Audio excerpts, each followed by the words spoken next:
This is a strong bullish trend as identified by this indicator. Now, you may be thinking, but how did we know that the trend was actually strong? Well, by looking at this number, you can see it says 100%. But if it were to be a weak bullish trend, then this number would be much smaller, maybe something like 70%. So this indicator not only shows you the direction of the trend, but it also gives you an idea of whether the trend is strong enough for you to take positions or if it's super weak, which means that the market is consolidating, helping you to avoid trading in such market conditions. In this video, we're going to explore exactly how you can use this indicator in your trading. If you happen to find value, remember to leave a like.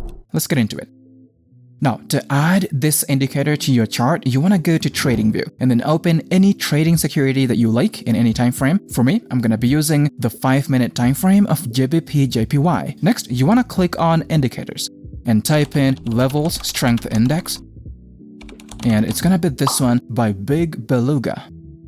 Now, you may be thinking, but what exactly is this indicator? Well, the Levels Strength Index by Big Beluga is a trading tool designed to help traders assess market strength and momentum by analyzing price positions relative to predefined levels. As you can see, it's a super simple indicator, which is made up of the following components. First of all, looking at this indicator, you can see we have a trend ribbon that changes color between orange for a bearish trend and green for a bullish trend. Zooming in, you can see it's divided into 10 predefined levels, labeled from the first level up to the 10th level. Each level has an arrow. As you can see, this arrow corresponds to the first level. This one is for the second level. This one's for the third level, all the way up to the last level up at the top.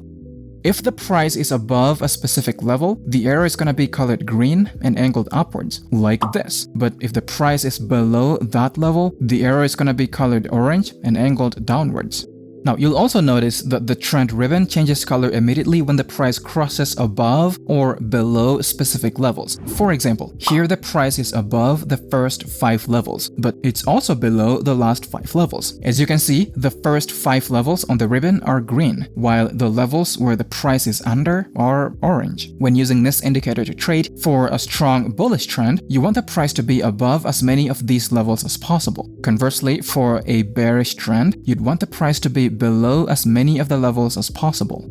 Next, we also have this table, which is called probability table. It shows the probabilities for upward or downward price movements. The probability table provides insights into whether the price is more likely to go up or down. For example, in a bullish trend, if the price is above 8 levels, it will display 80% for upward probability and a 20% downward probability. If the price is above 7 levels, it will display a 70% upward probability and 30% downward probability. These probabilities are shown with directional arrows next to the price, giving you an instant visual of the market's likely direction. Now, at the center of the trend ribbon, there is also a probability-based price line with bright green and bright orange colors that depend on the percentages. If the price is more bullish than bearish, the line is going to be bright green. If it's more bearish than bullish, it's going to be bright orange.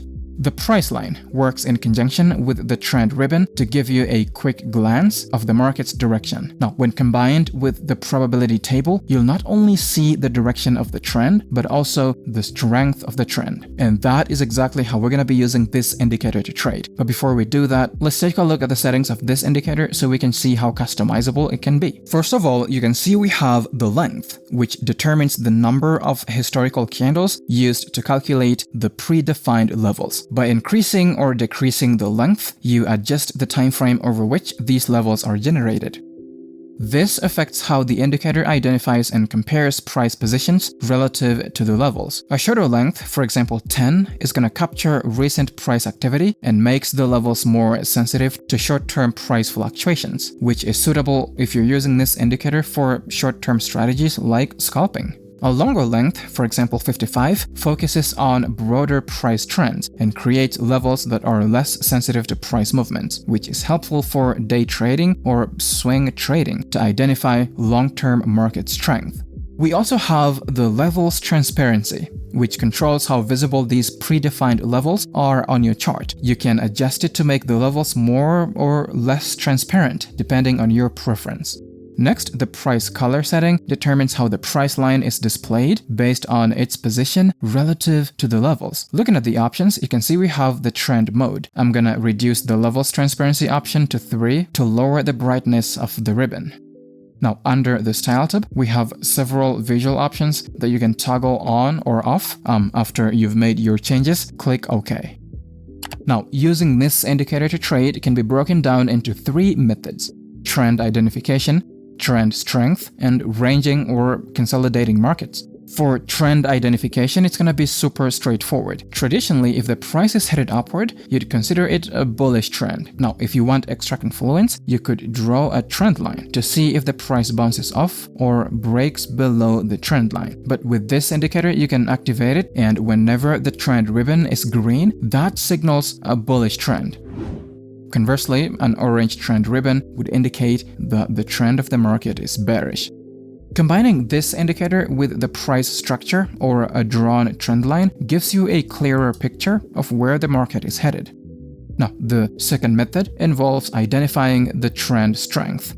Now, for a bullish trend, this indicator considers the trend strong enough if the upward probability shown on the table is above 80%. In a scenario where the price is above all the 10 levels, you might see it say 100% for upward probability, indicating a very strong bullish trend. But if the price isn't above all the levels, the probability goes down, signaling a weaker trend that might reverse and stop you out if you took a position. It's the same concept for a bearish trend, except you look for a high downward probability when the price is below most or all of the levels. This is a bearish trend, and it's a super strong bearish trend because, as you can see, the downward probability indicated on the table is 90%. As long as it's above 80%, it's a strong enough trend that you can use to trade confidently. Now, here's an example of a weak but still bearish trend. As you can see, the downward probability percentage is less than 80%. Trading in areas like this would likely lead to unprofitable trades due to lack of momentum.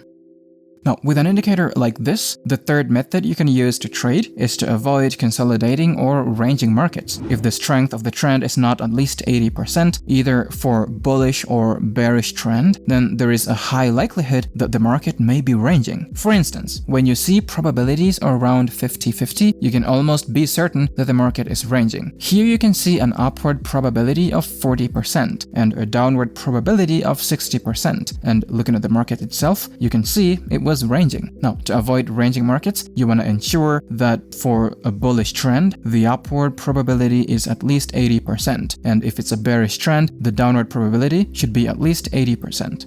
Now, I'm going to show you examples of trades I took using this strategy based on trend direction and trend strength. To do that, we need another indicator called Higher Timeframe Support Resistance. This one by Big Beluga. Once you've added it, you want to double click on it and then reduce all the numbers right here to 2, and then you want to set the time frames to 15 minutes, 30 minutes, 1 hour, and 4 hours. After that, click OK. Since we're on the 5-minute time frame, these lines on your chart will be combined support and resistance levels from those higher time frames. You know, the 15 minutes, the 30 minutes, the 1 hour, and the 4 hours. Now, to take a long position, you just wait for the price to break and close above a pivot high, and then you ensure that the upward percentage is exactly 100%. After that, you take your long position. Now, these support and resistance levels are actually called pivots. They're labeled as pivot highs and pivot lows. These numbers just indicate which time frame the pivot was printed from. For example, this one is a pivot high printed from the 30-minute time frame. Remember, for long positions, we're going to be using pivot highs, and then for short positions, we're going to be using pivot lows. Right here, we can see that this was our pivot high from the 30-minute time frame. This candle broke and closed above it. Looking at the upward probability, it says 100%. You take your long position, stop loss goes under the entry candle, or if the entry candle is very small, you can put the stop loss under the most recent swing low. In this case, the candle was huge enough, so I'm going to be placing the stop loss under the entry candle. The take profit is going to be set at 1.5 times the risk. Let the trade run. And as you can see, it was profitable. Now, how do we take short positions? Well, you first identify a pivot low. This pivot low was printed from the 30-minute time frame, and then as you can see, the price broke and closed under the pivot. This means we check the probability table and ensure the downward probability is exactly 100%, which as you can see, it actually is. So we take a short position. You want to place your stop loss above the entry candle, or if the entry candle is small, you want to place it above the most recent swing high. Let the trade run, and it was profitable. Now, here was another long position. The price broke and closed above the 15-minute pivot high. Now, during the break, we had a 100% upward probability. You want to take a long position. Now remember, the strategies showcased in this video are not complete strategies. They're just examples of how you can use this indicator in your trading. For ultimate profitability, you can't rely solely on indicators. Go ahead and figure out what price action confluences you can add to craft your own strategies around these two indicators. Well, that's been it for this video. I really hope you found some value. If you did, remember to leave a like or even consider subscribing to stay tuned. Thanks for watching. See you next time.